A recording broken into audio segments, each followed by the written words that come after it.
And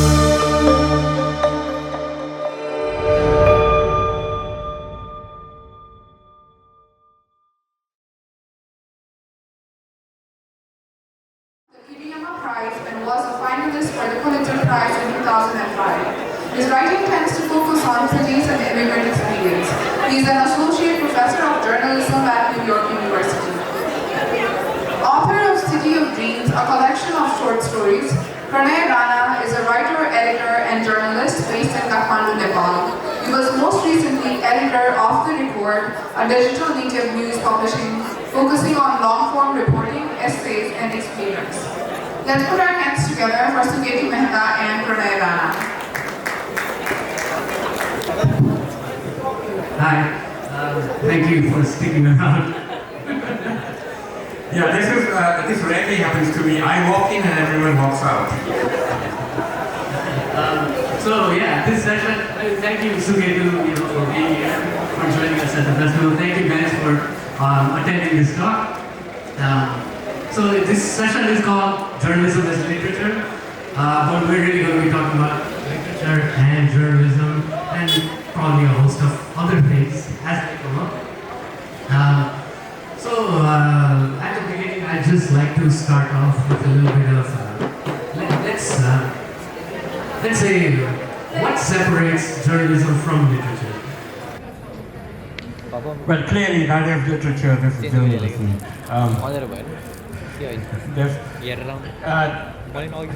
I guess the shortest, easiest answer is literature is journalism that lasts. And I write, both fiction and non-fiction. I'm bitextual that way.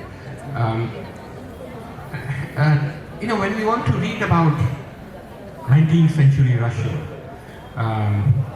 we don't read the magazines or newspapers of the time. We read Tolstoy and Chekhov. So when future generations want to read about Bombay or Kathmandu or Pokhara, will they be reading the journalism that we produce now?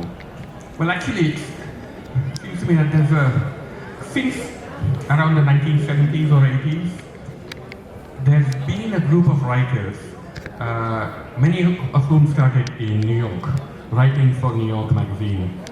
And they were called the New Journalists. There were people like Joan Didion and Gay Talese and Tom Wolfe.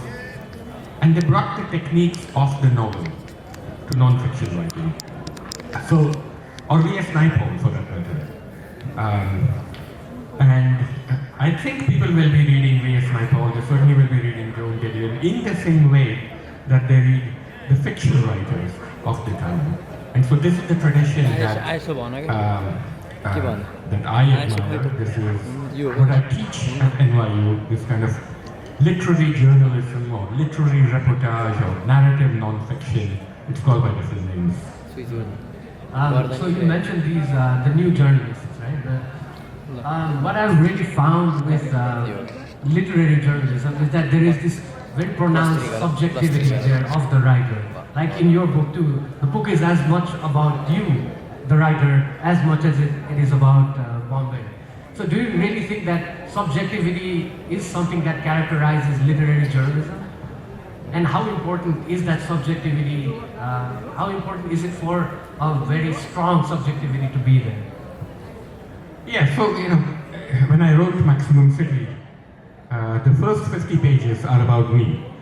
And my friend Akhil Sharma, the novelist, he had read the first draft, which is 1,667 pages. And he read the book, he said, get rid of the first page, the 50 pages, who the hell cares about you? And actually my editor and my agent said, keep the first 50 pages, which is an account of my childhood, my moving to New York, my coming back. Because what they say is, the reader needs to get to know you first, the person who's telling the story, and trust them. That is, in the first 50 pages, I introduce myself and I lay bare my biases. So I say, this is who I am. I am a middle-class person, male, born in Mumbai, an immigrant, Hindu, etc., etc. So you know where I'm coming from. And then come with me, I'll be your spirit guide into the worlds of Bombay.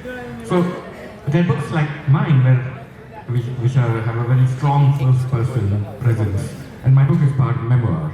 I wrote it because after 21 years in New York, I wanted to go home again.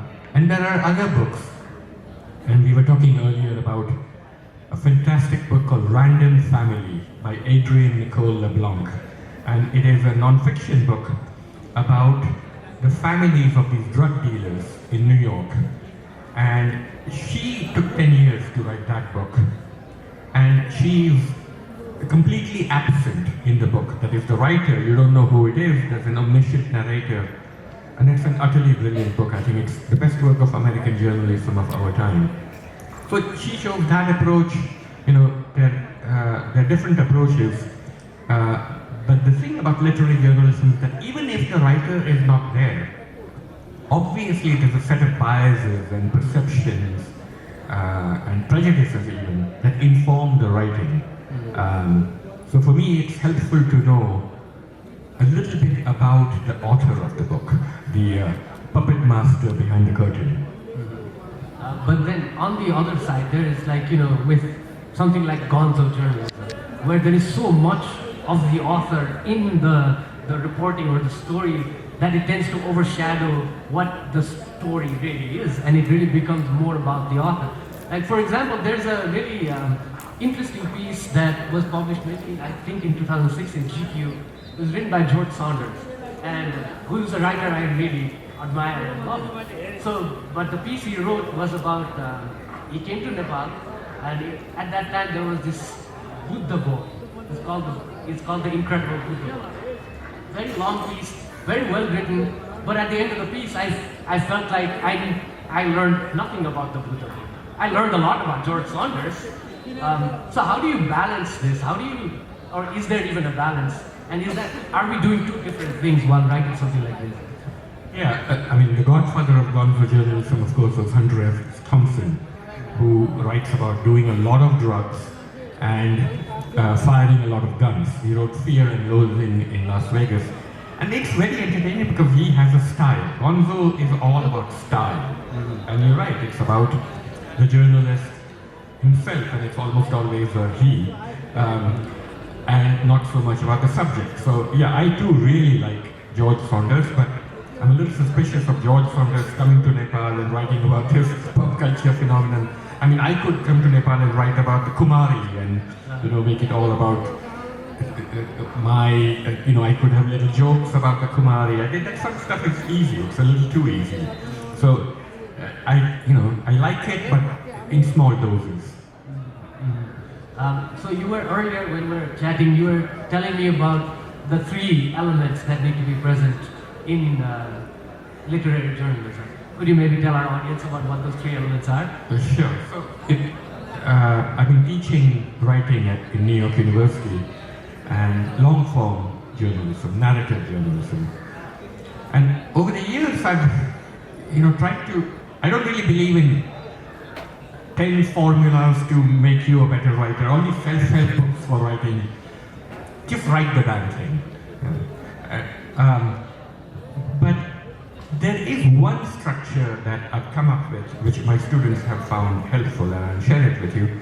So I think in a magazine article or a book that is non-fiction, you need three things: stories, statistics, and a statement. So let's say you're writing about the water crisis in Kathmandu. Because it's a work of narrative journalism and it needs to go out to people who are not the government or policymakers or NGO. It needs to go out to, accountants and taxi drivers and anyone else.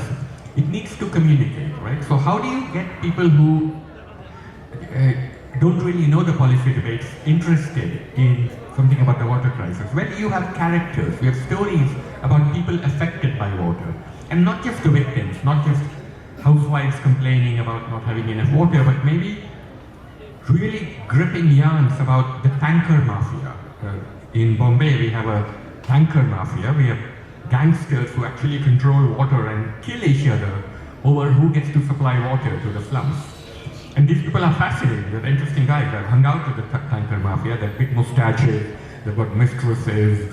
They go to bars and throw money on women. They're just very colorful characters. So you hook readers in with the color, with the stories.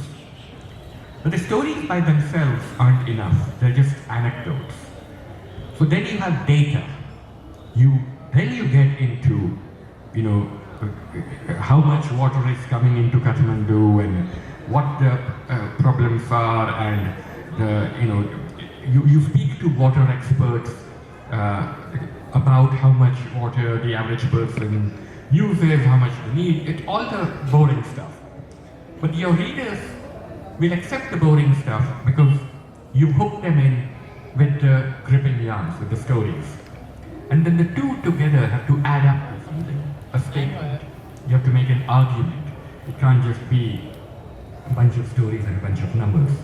So if you have these three things, stories, statistics, and a statement, then that together completes the work of narrative journalism. Yeah, that's really interesting, because when I was working in journalism, we're always taught to start out with a great lead. You need something that really grabs the reader in, and invariably that's always a character you want, because stories are about people. And if you have an interesting character at the very beginning, what you're trying to say, people are more likely to read about this person, because they want to know what happens to this person. Do they succeed, do they not? So there's already that element of characterization. There is a kind of like forward momentum plot. What happens? What happens next? Right? So there are these like maybe things that you find in fiction that are already there in journalism. Yeah, exactly. It's the techniques of the novel brought to non-fiction, the whodunit, the mystery, the quest. Exactly, yeah. But also, there's a fine line, right, between fiction and non-fiction. And that I think there's a very thick line between fiction and non-fiction. I would never make shit up in my non-fiction. I write fiction too, and I think it's very important. I think every journalist should take a semester of a short story writing course. So you know the difference between the two. I don't believe in rounding out my characters. I don't believe in fictionalizing. I don't believe in, elaborating or embellishing to make things more dramatic. If there is a quote in my book, I have heard that person say it. If I say this person is smiling, I've seen him smiling. Yes, of course. Journalism, yeah. But there are these days you're getting more of these stories or like essays type of writing that do kind of tread that line where you're not quite sure, and it's characterized maybe as fiction and sometimes even as fact, like memoirs, where that there's that famous case about the Million Little Pieces guy where it was sold as memoir, as fact, but it turned out to be a lot of it was fiction. This is J.T. Leroy. Is this J.T. Leroy? Yeah. So I actually met J.T. 2 weeks ago in New York. This was a famous case. There are these memoirs, but it's childhood. I mean, who's going to fact check your childhood? If you say, in my childhood, I met, I was trampled by an elephant. Unless there are hospital records or whatever, there's no way that the reader or even an editor can fact check what you remember from your childhood. But do you think that maybe these days some people would say we're living in kind of a post-truth world, right? Truth with a capital T, where subjectivity is valued a lot more, where we have kind of shied away from saying that there is one truth that kind of explains it all. Things can be remembered differently. People might see the same event in different ways. How does that impact something like journalism, which relies on kind of a truth-telling, right? So how do you see that development? Yeah, I know there are sort of postmodern criticisms of journalism that, how can we really tell what the truth is? And, you know, just like in science, and there was a physicist named Alan Sokal who once said, I invite anyone who thinks that gravity is a subjective concept to jump out of his window. So, you know, but there is some truth to the idea that there is a sort of Rashomon effect in truth. Like if you and I, seeing the same phenomenon, can interpret it differently, and there should be room for it. And actually, so that's why I say in Maximum City, very early on, I say there are many Bombays. This is mine. So I'm being very clear that I'm not writing a book about Bombay. I'm writing a book about my Bombay. You may have your Bombay, and that is perfectly fine too.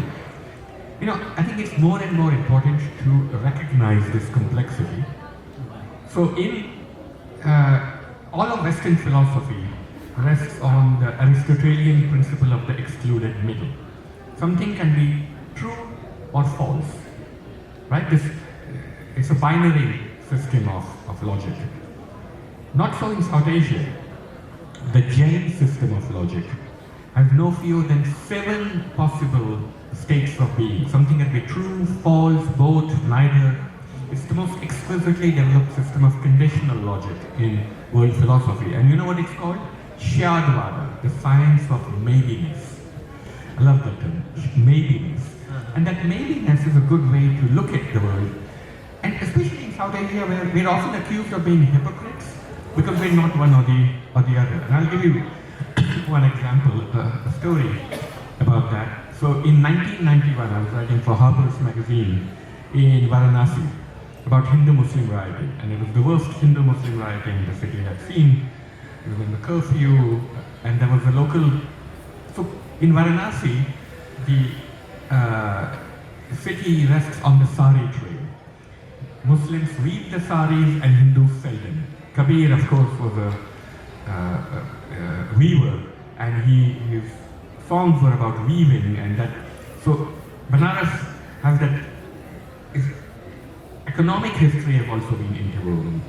But in 91, the BJP had unleashed this wave of rioting in the city, and I knew that there was this sari merchant who was the local leader of the BJP. He had orchestrated the riots. So I called him and asked to have an interview with him. I said, yeah, you know, come to my place Sunday morning. It was on the outskirts of the city. And I go, and as I'm walking into his house, there are 2 old Muslim men sitting on his veranda. And they're talking among themselves. And I go and speak to the sari merchant about the riots. And he tells me all this stuff which I'd heard 100 times before. Oh, Muslims should go to Pakistan. It's, you know, this is how the country was partitioned. And the Ramayana says love starts from fear, so we should make them fear. Just boring stuff I'd heard 100 times before. The interview was completely useless. I'm shutting down my laptop and I say, by the way, what are these Muslims doing on your veranda? I said, oh, they've come to settle a property dispute. I said, what's their dispute with you? He said, no, not with me. Between themselves. They have come to me to adjudicate it. And I said, why you? I thought you said you hated Muslims. He said, yes, but I hate them all equally. So if they go to someone in their own community to judge the dispute, that person might be related to or biased against one or the other. But they know that since I hate all Muslims equally, in the matter of the property dispute, I can give them a judgment, they can both live it. This is what drives foreign journalists mad when they come to India or Nepal. They can't understand that we have this. It's not that we are hypocrites, but we can hold many different concepts in our minds at the same time without contradiction. That's a really interesting story. You know, so earlier when we were talking, I had also mentioned about, you know, the how Western journalists kind of look at our part of the world, the global South, and about reporting and how there is a certain maybe lens or way that they see our part of the world. Do you think that this kind of, you know, outside journalism and it's called parachute journalism or something. Doesn't happen as much these days. Journalists do come spend time, but they're not locals. They're not embedded in the culture. Like you did with Maximum City, you were a local. You spoke the language, you were born there, you knew the culture. So that's why when I read your book, I feel that it's true, it's authentic. Whereas it's much more difficult for me to feel that way about maybe something that appears in the New York Times or something in the Washington Post. Do you think that there is, like, someone needs to be part of the culture to write something authentic, something that feels true? What do you think? Well, yes and no. Yeah, I do believe there's a value in reporting from the inside. But I also think that it's okay to go out and write about a culture you know nothing about, as long as you approach it with humility. And again, to the reader, you make your position clear, that I'm coming in from outside, this is what I'm seeing. There's a long tradition of travel literature, Marco Polo, V.S. Naipaul, Ibn Battuta. And if you only write what you know, then you'll only be writing biography. There are all these debates right now about who has the authority to write about what thing, and issues of appropriation and so forth. And and it's good that voices which haven't been represented are speaking for themselves. But you don't have to be of a particular world in order to write about it. I know Tolkien wasn't a hobbit, so how could he have written Lord of the Rings? Tolstoy wasn't a woman, so how could he have written Anna Karenina? I'm writing a book about New York. I have been living in New York much longer than I lived anywhere else, but I wasn't born in New York. I was actually born in Calcutta. I will never write a Calcutta book because I don't speak Bengali and I don't know the city enough. But I also have respect for people who have this kind of ambition. I think, you should try it out. But the issue with foreign journalists is, there's that famous story about the gung-ho war correspondent who comes into some African country which has been the site of many atrocities, jumps off the plane and whips out a notepad and says, "All right, anyone here been raped and speaks English?" And you still have these stories, but less so. And the New York Times now will put a journalist for 3 years in a place and then rotate them. And the idea is that they shouldn't get too close to people who are in power. They shouldn't do this kind of access journalism. There's also a danger in people staying in one place so long that they become friends with their subjects and feel that they're obligated to write favorably about them. Yes, and speaking of getting too close to their subjects, like earlier I had mentioned, right, that one of the books that we are taught in school when it comes to long-form narrative journalism is In Cold Blood, and it's held up as this, great example of narrative non-fiction storytelling. But when you read the book, you can kind of tell that Truman Capote got very, very close to his subjects, to the point where maybe you're not sure if what he's saying is the truth, or if he's seeing it through their eyes.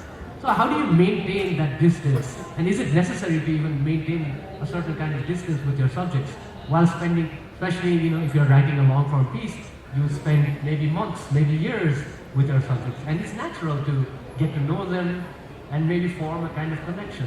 But how do you, as a journalist, still remain a little impassive, a little objective, and not give them too much leeway? So for me, I get close to my subjects, and I remember there was Nell Freudenberger in Vogue magazine reviewed Maximum City, and she said this is less a work of journalism than it is a chronicle of evolving friendships. And I like that, and I'm still friends with most of the people in Maximum City. I call them Kitabia, people of the book. I hang out with them when I go to Bombay. But I make that clear. clear in the book, right? I'm not trying to be objective about them. It's a study of characters. But of course, if you're writing for a newspaper or something, then it's a different, or a wire service, then that's a different kind of journalism. In narrative non-fiction, all kinds of liberties are permissible.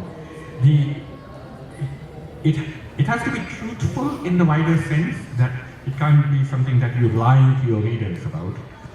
And it has to be engaging and internally consistent, on its own merits.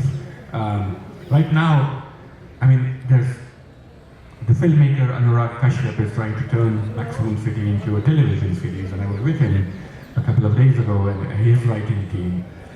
And they were wondering whether it would be okay to elaborate or fictionalize some of the scenes in my book. And I said to them, whatever you do, whether it's a TV series or a film, is a different work of art from my book. A screen adaptation has to stand or fall on its own merits. It doesn't need to be faithful to the book. It can be adulterous to the book. It can have many affairs. It can. The only test is that it is engaging and internally consistent. And I think that's the mistake often when we compare films to the books they're based on. The film is found lacking because we're expecting to reread the book. But we should actually think of it as its own creation, independent of the book. I'm glad to hear that Maximum City is being turned into a film. That should be really interesting. Or a television series, you got to think it through. So do you have any idea when that might come out? Well, in TV and film, there's absolutely no telling. It just depends which side of the bed the producer's woken up on. But I really respect Anurag Kashyap. He knows Bombay like no one else in Bollywood. He wrote Satya, he wrote Gangs of Wasseypur, he wrote Black Friday. And he was actually with me when I was writing the book. We were co-writers on the terrible film Mission Kashmir that he walked out of. So he knew me then. And Vikram Chandra was also one of the people on this team. And then he did Sacred Games. So he's the one person that I really trust with my book. These days there is a lot of interest in films, in TV series, a lot in the visual medium. But there is also, social media, Twitter, Instagram, Facebook, and all of that. And in this day and age where people expect information to be just given to them, where you read a headline and you now know the story. How do you place narrative non-fiction, which is generally long? It requires, much more engagement from the reader, much more time, effort to really get it. How do you place it? And is it something that that's alive and flourishing, or is it? Do you see it dying? Where do you see the future? In the West, certainly, narrative non-fiction is enjoying it's flourishing. During COVID, people didn't know what would happen, whether people would read books or not. It turns out the book industry did very, very well during the lockdown. I mean, because people were at home with lots of time on their hands and they read. But also, like my friend Siddhartha Mukherjee, who is a cancer doctor, wrote a great book of narrative non-fiction about cancer. It's called The Emperor of Maladies. Then he wrote another book about the life of a cell. There are narrative non-fiction books about physics, history, of course, politics, and I think actually more people are reading narrative non-fiction than are reading fiction. Fiction is in trouble. Short stories particularly, which is strange to me because it takes less time to read a short story than a novel. But anyone who's gone to try to sell a book of short stories in New York will be told by their agent or their editor, why don't you write a novel? Or tell the editor you also have a novel in you, because that's what really sells. And I think what was happening with non-fiction is people have a need to understand the changed world. You know, things seem to be changing much faster than they did in the 20th century. And what a good work of narrative non-fiction can do is to explain it to a general audience in an engaging way, in a way which is as gripping as a novel. And that's why I think that it's a promising field, and I would love to see more narrative non-fiction coming out of Nepal. So the website that I was editor for, was called The Record. We did really focus a lot on narrative, non-fiction, essays, basically stuff that takes quite a while to read and get through. But we were always told, why are you pursuing this model when the news is going towards the opposite direction, where that people are trying to condense everything down to sound bites and Twitter, 240 characters. That's what the kids of these days want. But I always felt like we need to really bring this back, and if it's dying, maybe stop it from dying. There really is some pleasure to be had from sitting down with a really long piece of writing and really, really engaging with it and understanding it and reading it. So that's what I was trying to do, at least with the record before. It sounds wonderful, and I think you should revive it. Magazines like Caravan in India do this. The New Yorker, of course. There's a ton of these websites, and I teach narrative nonfiction at NYU. Every year I have more students coming than the year before, and they come from all over the world. So there's something about, look, Twitter is not the story, it's the headline. And you can't just read headlines all day long. After a while you will need to read the actual story, and you combine all of them, and this is where depth is important, voice is important.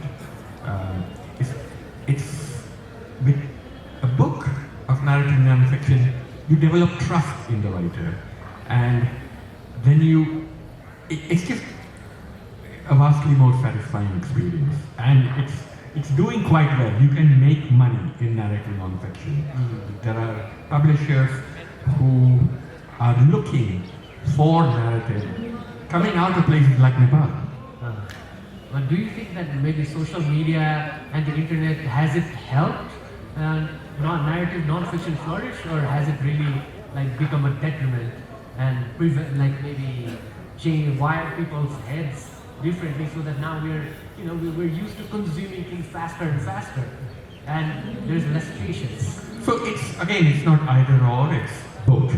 And I'll tell you a story that illuminates that. So I'm writing a book on New York, and one chapter is about a group of 30 young women, models and actresses, that had the most successful weed delivery ring in the city. They sold marijuana to the good and the great. And I hung out with them for 2 years, going and selling the weed with them. So the whole enterprise was run by a 27-year-old former Mormon supermodel. She was the finest natural entrepreneur I've ever met. And it was like a feminist story, because in a very male-dominated world of drug rings, this woman was kicking ass. She makes $6 million a year. So, and she only had a community college education, and she let me into the whole enterprise, and at the end of 2 years, she was in my apartment, she was looking out at the New York skyline, and the story was about to come out. A section of the story came out in GQ magazine. And I said to her, the story is going to come out and you're going to have to shut down your enterprise. So why did you let me in? Why did you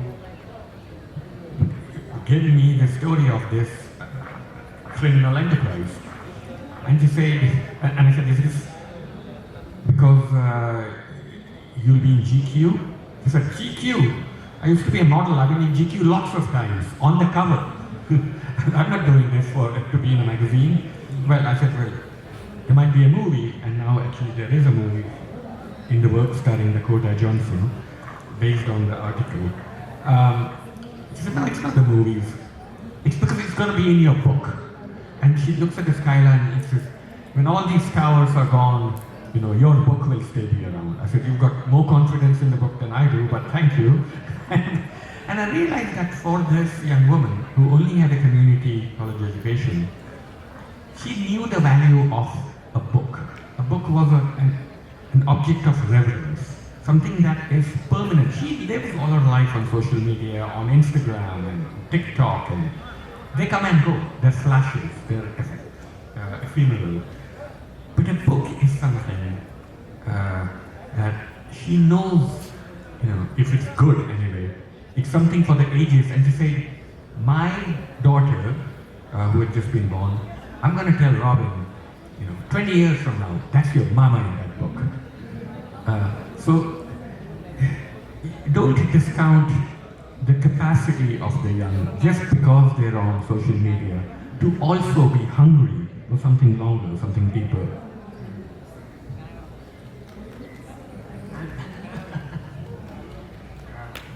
That's a really interesting way, you really characterize it in a really different way from how I tend to see social media, because I'm not a fan, but I understand what you're saying. I think we really do need to give young people more credit than they receive, especially from older people who tend to think that that's all they want. It's just Instagram and Twitter and Facebook.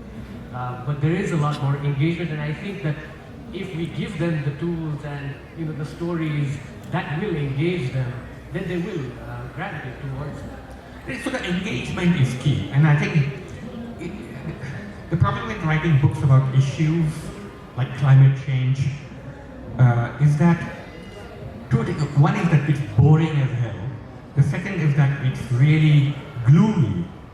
Who the hell wants to just keep reading that the world is going to hell and there's nothing we can do about it? There's got to be some good news.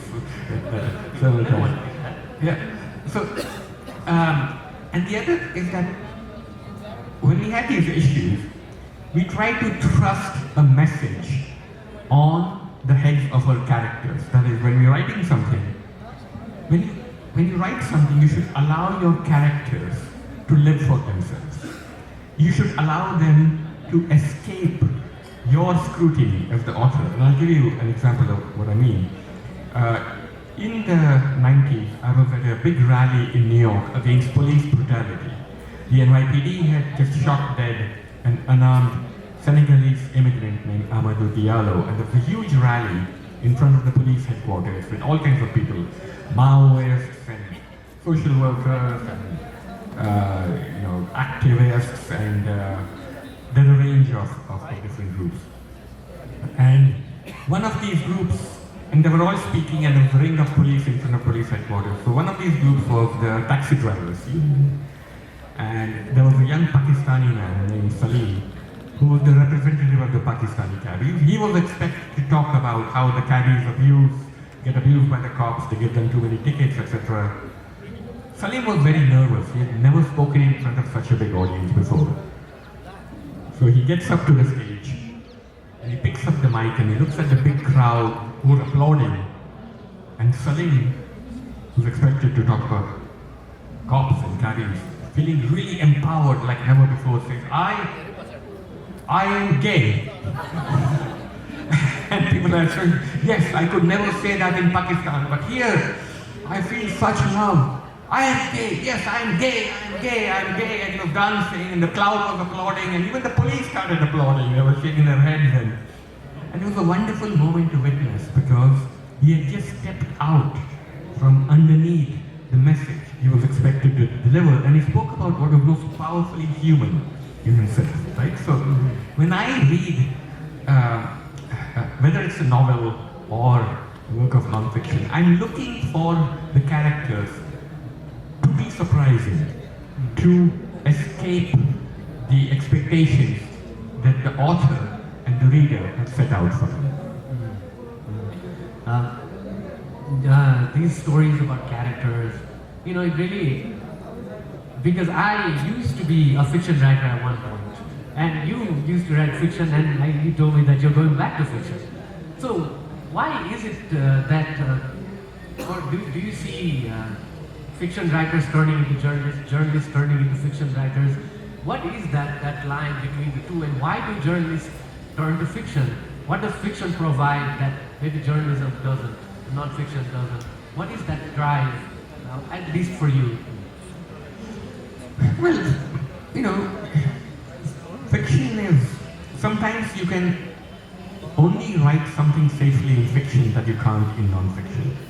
So right now, India is becoming like the Soviet Union. Journalism is a dangerous profession in India right now.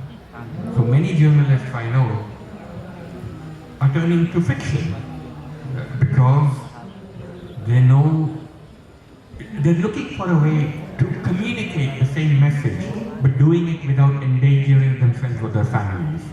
As happened in the Soviet Union, as is happening in Iran. So that's one way, that's one advantage of fiction, that you have this plausible deniability, and it's, the government can't go after you in the same way. And the other is that it's also storytelling. As I said earlier, when we want to read about 19th century Russia, we read Tolstoy and Chekhov. We don't know who the journalists were of that age. So I started out as a fiction writer. I'm an MFA in fiction from the Iowa Writers Workshop. I'm a licensed fiction writer. I published short stories, and I've sold a novel, and I've written 200 pages of it. It's a tale told by a fetus. It's still gestating. I want to go back to this novel and finish it because it's some place where I can just sit in a room in a beautiful place like this and just go on voyages in my own mind. It's easier in some ways writing fiction. I don't have to go out in the hot sun trudging in the slums trying to get people to talk to me. But because I have done all of that, I now have a lifetime's work of research that I can use for my fictions.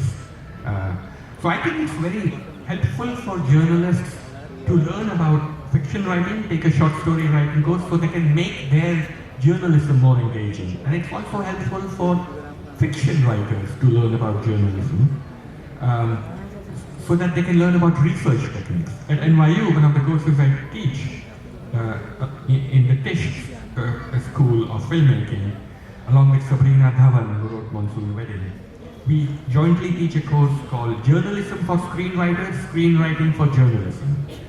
And the screenwriters learn about research techniques from me, and my journalism students learn about drama and character and motivation from Sabrina. And those are really just two sides of the same coin, right? Like the techniques that you build with fiction, you can always use in your journalism. And the same thing with journalism, the kind of eye for detail, the kind of quotes, the characters that you find in good journalism, you can always bring that over to fiction. I also try to tell a lot of my colleagues in the journalism industry here in Nepal to really read more fiction. And poetry.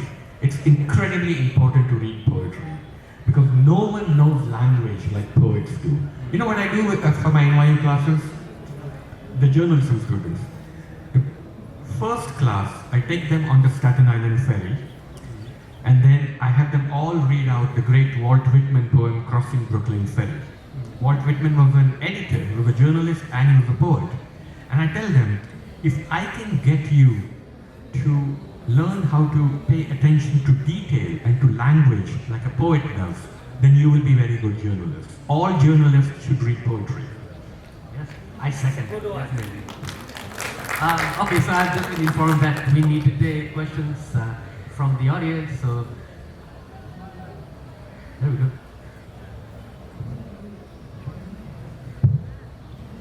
Hello, sir. My name is Mimamsha, and I am a journalism and English literature student. So I missed my internal exams for this session, and I've been assigned to write 5 reports to compensate that. And this one session has given me enough content for those 5 reports. So I thank you for that. But my question actually is, I write myself, but predominantly I write nonfiction and I write opinion-based articles. So the 3 things that you said, stories, statements, statistics, I try and write those in my pieces. Still, when I show it to my superiors, they're like, most of the times these are opinions and they discard it. Now recently I'm trying to switch into hardcore journalism, I like to call it. And among my friends who've done this journalism, the feedback that they give is journalism, if you strictly stick to journalism, it's very boring, mechanical, robotic, because they expect you to follow this 5W1H rule and then whatnot. So as a writer, how would you convince me to still continue journalism without, you know, undermining the intrinsic creativity that I have in myself? That's an excellent question. You know, in terms of missing your classes or whatever, just use ChatGPT. Has anyone here heard about ChatGPT? I'm telling you, this is the thing that we authors and journalists are going to compete with. It's artificial intelligence. I actually went on ChatGPT and I asked it, write a paragraph in the style of Suketu Mehta.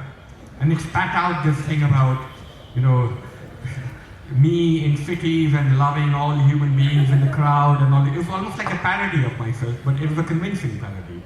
And my students now, I tell them, forget homework, just tell ChatGPT to write an essay for you. And it's getting better and better with each iteration.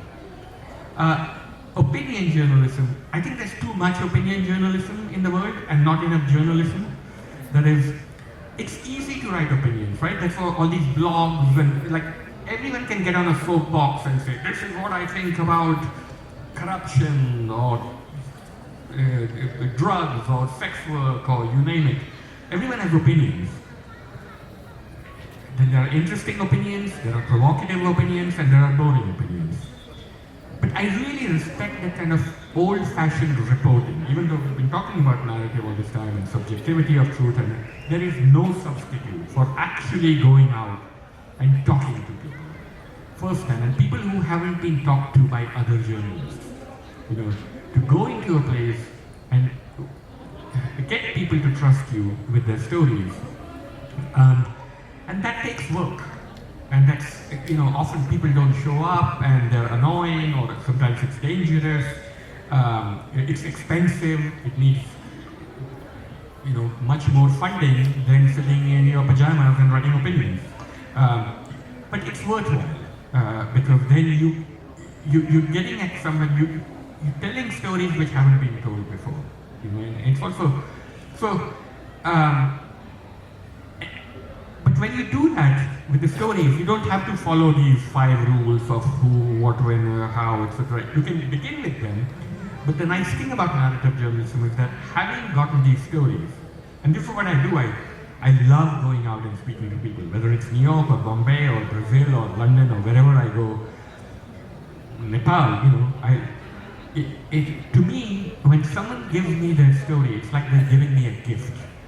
And then it's my responsibility, my dharma, to take these gifts that they've given me and bring it out in the world in a way which, you know, when someone tells you their story, what they're saying is, I'm trusting you with the story, and I'm also trusting you that you will tell my story to the world in a way where people have a little bit more understanding about what I'm made of, what motivates me, what drives me, right? So, when I was doing my Bombay work, people always ask me, how did you get professional hitmen to talk to you? Well, I didn't go to the hitman myself. I knew this guy who was the accountant for the Dawood Ibrahim gang. And in any large structure, the accountant is the center of power, whether it's a corporation or a gang. So this accountant, he said, I feel that the world needs to know about the lives of these shooters, what motivates them, and so I will send you some shooters, and you write their story. He trusted me to do this, right? So, you know, it's incredibly rewarding to do that kind of hardcore reporting, and with all the effort and all the money, in the end, this is the thing which will lift your work above everything else. Thank you. Okay, before we, I actually, go ahead. I think It was wonderful listening to you. What I have in my mind is essentially the difference of perspective. Subjectively comparing, say, someone like a writer, maybe yourself, born in India, writing about Bombay, and someone like Jhumpa Lahiri, born in USA, talking about Kolkata, in India, actually has. So, I mean, the perspectives, what can a reader expect from these two different backgrounds? Of similar background from the standpoint of race and ethnicity, but difference being the birth and the condition. Just your subjective perspective more than an objective opinion. Okay. What do you have to say? Sure. So, Jhumpa is an interesting example. She's a good friend of mine who was actually born in England, and then she came over to the US when she was 2. She grew up in Massachusetts, and she's been writing about first the lives of Bengali immigrants in the US, so people who are very close to her biographical circumstances, and then about Calcutta, where her family is from. And now she checked all of that up and she's writing in Italian. She's living in Italy. She completely changed her language. And she is writing in Italian, she's translating from Italian in the middle of her life. And it took great courage to do this, to say, my home is my language, but that home changes. Nabokov did that. Nabokov was Russian, of course, but he lived in Germany and wrote brilliantly in German, and then moved to the US and wrote one of the great masterpieces of American literature, which is Lolita. So this is the great thing about writing and writers. We refuse to allow ourselves to be boxed. You should give yourself the license to write about whatever the hell you want. Indians and South Asians, if we're in America, we're often told, why don't you go and write something about, where you come from, I remember I was speaking to Vogue magazine once, and they said, can you write a story about the Bombay fashion industry? I said, I don't want to write a story about the Bombay fashion industry. I want to write about Ingmar Bergman and the history of ice cream. As a writer, I give myself the license to write about whatever the hell I want. But there are all these questions of appropriation, right? So it used to be all these pit-helmeted Englishmen would come to India and Nepal and write our stories and sell them to the world. And that's how the world knew it. Now we are writing, the empire is writing back. We are writing our own stories. And we are writing them better than the pit-helmeted tribe. But I think it's fine if English people, like my friend Willie Dalrymple, come and write about India. Great. But I should also be allowed to go to Scotland and write about it. I was once I've written about Bollywood for National Geographic of all things. I actually put Shah Rukh Khan on the cover of National Geographic. So they had an editorial meeting when we were discussing the story, and they were throwing around ideas of what I could write. And I said, look, National Geographic is a magazine. It's always been white people going out from England or America and writing about Africa or South Asia or how might you get people from Africa or Asia to come to America and write about it? You get one of your, African pygmies that you're always going on about, and get someone who's a really good African writer to look at Ireland. Wouldn't that be a great idea? This is a great idea, and they never did. So the question of appropriation, I think, is tied in with the question of who are the gatekeepers? Who gives gives you permission to write. And the gatekeepers, even now, are very much first world and white. And they decide what stories get told. Although, that's changing. We had a Sri Lankan Booker Prize winner earlier today. In New York Publishing too, there is a kind of revolt against the older gatekeepers, but they're still there. And I think we have to assert that license. I would love to see a Nepali writer writing not just about Nepal, but about Iceland or Argentina, doing what white writers have always given themselves the license to do.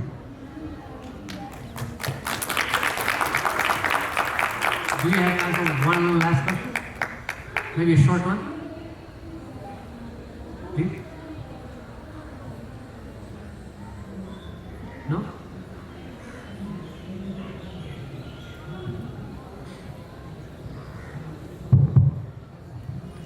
Thank you, sir. It was great listening to you.